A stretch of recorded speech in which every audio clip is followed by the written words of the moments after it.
Aga nüüd ma annan Kalle Suurajale sõna, sellepärast et tema on üks selline mees Eestis, kes avastab igasugu asju.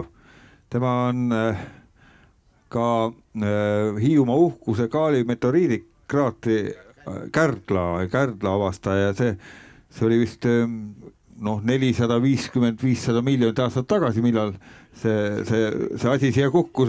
Kalle, räägi, kuidas sa nägid seda, millal ta kukkus?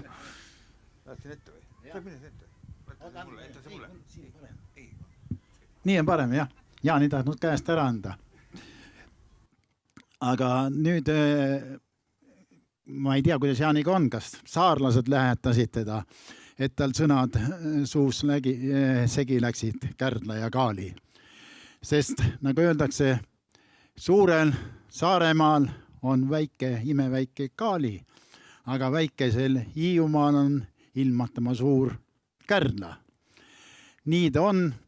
Ja kuna ilmselt ma teile põhjalikku ülevaadet Hiiumaa geoloogiast ei suuda anda siin, siis piirdun ma mõne faktiga Hiiumaa sünniloo juurest.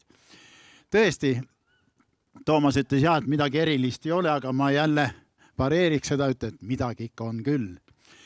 Hiiumaa on kahtlematult Eestimaa, kui mitte veel suurema regiooni, kõige vanem saar. Sest on olemas ümberlükkamatud tõendid, et 455 miljoni aasta eest Ordoviitsime ial, Idavere ajal toimus siin meres ja see on ka tõestatud, sellel kohal oli meri, võimas meteoriidi plahvatus, umbes 200 meetrise läbimõõgadega, asteroidi võib öelda, tabas Hiiumaad selles kohas, kus on tänapäeval ligikaudu Kärdla linn. Aga muidugi öelda, et tänapäevas Hiiumaa kohal ei ole päris õige, sest kogu see mandrilaam, mille pea see meri tollal oli hoopis kaugel lõunapoolkeral kuskil Uus-Meremaa kandis. Vot selles kandis sündis siis Hiiumaa saar.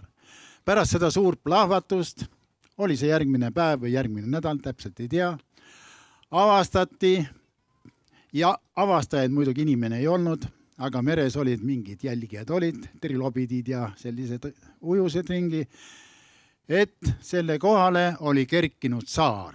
Ka selle kohta on tunnistused üle olemas umbes 4-kilomeetrise läbimõõduga rõngas saar. Ja see saar seal meres eksisteeris kuskil umbes 1 miljon aastat. Pärast seda muidugi lained said tast jagu ja ta vajus maapõue sügavustasse. Et siis umbes 455 miljonit aastat hiljem tuleksid ühed uudishimutsevad inimesed ja tooksid ta uuesti inimeste teadvuste. Selline on lugu Hiiumaast.